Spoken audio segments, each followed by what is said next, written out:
And there's only a few days to go, and obviously you are kind of the Mary Poppins family kind of reunited. But for Christmas, are you all going to... All together, right? Yeah. All together. On Cherry Tree Lane.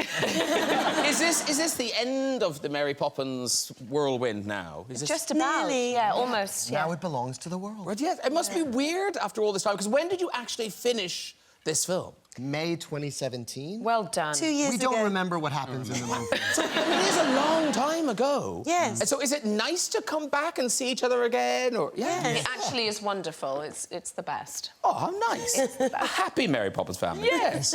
So this is it. No pressure. It's just the most loved film of all time. And Mary Poppins Returns. Not so much a sequel. It's more of a kind of companion piece, wouldn't you say? That's a good way of saying it. Sort of a, I guess, yes. Well, let's just say that. alongside. It's a 54-year awaited sequel. Yeah, it's not like out of, ooh, what's going to happen next? It's, Yeah. you know, it's a whole standalone film. Yeah. It opens everywhere from today, and it must be lovely to see it, you know, after all this time, with all, you know, all the animation and everything back in it. And... It is amazing, actually, because when we shot the animation, it was all on a green screen, so we were sort of interacting with a tennis ball and stuff. Yeah. The movie's about imagination, and we needed to use ours because all of our co-stars were to be drawn later. Yeah. But now, Lynn, you are a new character. Yes. Who you? I play... Who, me? Who, me? I play Jack the Lamplighter.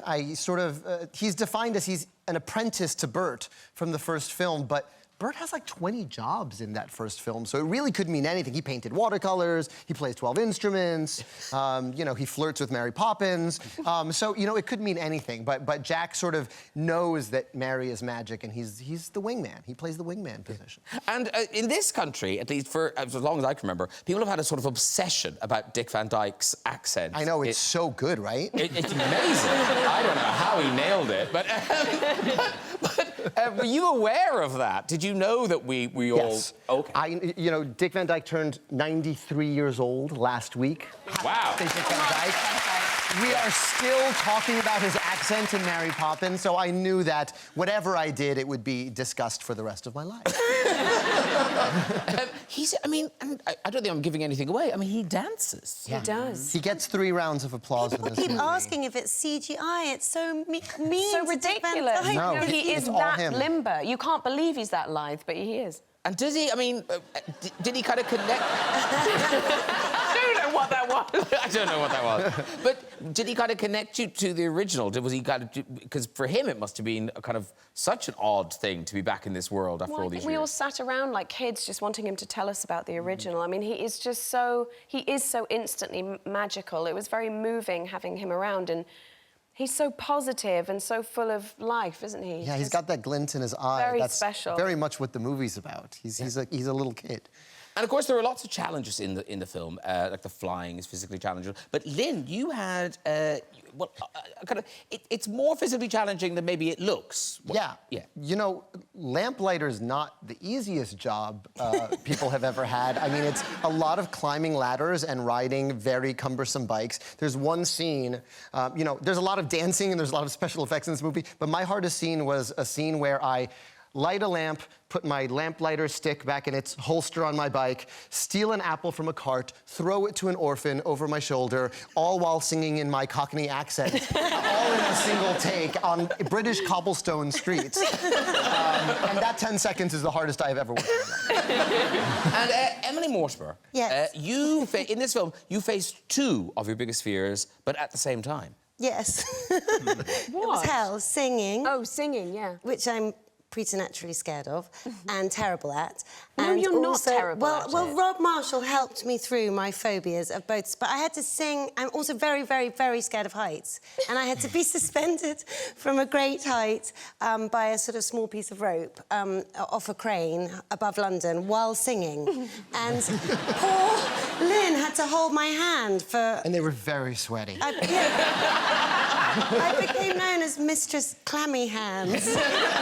Oh, yeah, it's a really sexy nickname. Did you think you were going to die? Because I had a moment of thinking, if this is how I die, I would die dressed as Mary Poppins. That would be a really bad way to go, you know?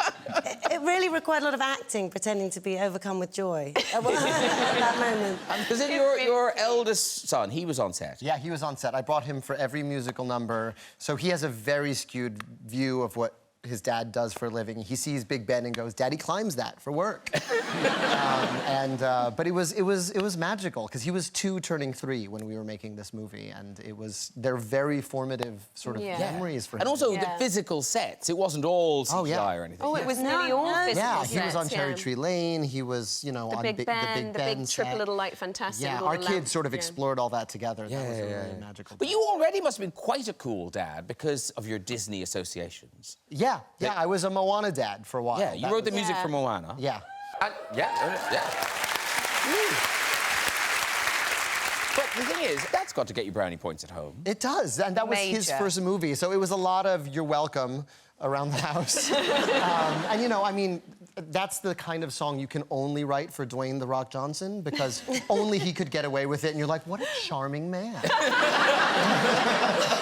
He's the only person who could pull off that He is an lyric. amazing charmer. You've just worked with him, haven't I you? did just work with him, yes. Yeah. We did. We just had dinner with him last night. It was really fun. What does The Rock eat? Well, a sort of like gruel, sort of hash-like. Yes, it was a combination It was very different from what we were eating. Yes. What was it? Well, he sort of has Did one he big sit? cheat night a week. Yeah, he sat. Yeah, Oh, because when he worked with me, he didn't. It was like he was burning calories while eating lunch, and he would sort of stand and eat this giant chicken. I was like, "Do you want to sit?" And he was like, "No, man, I'm good." But last night he relaxed. Yeah. Yeah. For his He porridge. loves tequila, though. Oh, does he? Oh, yeah. Good old Rock. Yeah, absolutely. Good old Rock. I don't know why I dropped the, but anyway. I know him so well. I just call him Rock, no the. I imagine Lin-Manuel Miranda, there isn't a famous person in the world who hasn't been to see Hamilton. True. Yeah, and... I mean, when you were on Broadway, was it just every night there was a huge... It was. You were scared of getting sick and calling out. I got sick once in the year I performed it, and I missed Beyonce and Jay-Z. Yeah, that's what I said. And I was like pulling the IV out of my arm, I had a fever of 104, and my wife was like, "Stay in bed." I was like, "I could do it, I could do it." And yeah, I mean, you just couldn't miss because it was like the internet came to the show every night. And when you first brought it to the UK, you were joined in the audience by someone very famous, Prince Harry and Meghan. Yeah, I know. So how does that happen? I look very relaxed. Yes. This is going fine. I'm loving this evening. Megan's having a great time. Yeah. They're really like you. They'd been not so before, much. actually. Yeah. And they were fans of the show. They'd actually seen the show sort of secretly a few months prior in sort of a little secret box. I mean, it's the Victoria Theatre. That's his great-great-great-great-grandmother's theatre, so he knows secret ways in. Yeah. and of course, George III is... That must be... What is His that? 6th great-grandpa. How weird. And then he's... So he's... Wow, that's amazing. Yeah. I'm really glad he didn't take it personally. we do take the piss a bit out of King George III. Have you guys all seen it? Yes. Saw it 4 times. Get you. I know. I know. Mega fan. I've got to take my mum. I've got to talk to you about that. Okay. Is that... Actually, we were laughing about this. Is that your life, just people asking you for tickets to Hamilton? Yeah, for the most part. And I'd rather that than me busking outside, because I've been that guy too. I've been busking at the Edinburgh Fringe, being like, "Please see our show." So I like this better. Yeah. And you are going back into it. Yes, I'm playing Hamilton in January in Puerto Rico. In Puerto Rico. And I'm big thing, but in English. Yes, in English. It's a 3rd national tour that we're basically inaugurating and debuting there, except that all of the funds will go to artists and arts organizations struggling to recover from Hurricane Maria. Oh, wow. Yeah. Yeah. And... You don't sound like the easiest of children. You recently tweeted some letters. These are genius. These are letters you wrote to your parents from summer camp. Yeah. Okay. So the first one's kind of a form letter. So it's hi from camp, dear mum and dad, how are you? In hell. Okay. Yesterday, I realised that my tent was full of morons. Oh, my God. Today, these really annoying kids are bugging me. us, yeah. Tomorrow, excruciating, boring class begins. I can't wait to go home. Please send me some Mad magazine, something like that. Love, Lin Miranda. P.S. The kids are okay if you get used to them. Now, this next one... The next one is all his own work. This contains drawings and all sorts. It's on Garfield paper. You should know he's taking it seriously. Yes. Dear family, Hi, remember me? I'm the kid you ditched in the woods for a month. You know how we hardly ever go to Mass? Well, I go every Sunday. Here's a picture to remind you of me. And it's you jumping off a building. I didn't like that. But then the weird thing is, you did get out of camp. I did. It was the performance of my life. I'm not proud of it as an adult, and if my kids ever ask about it, I'll deny it. But I faked a spinal injury. Oh, my goodness. To get out of camp. There was a kid who hurt his back and got to go home, and I went, huh. And then the next day, I was alone with a friend of mine. I threw myself on the floor. I pretended I couldn't feel my legs.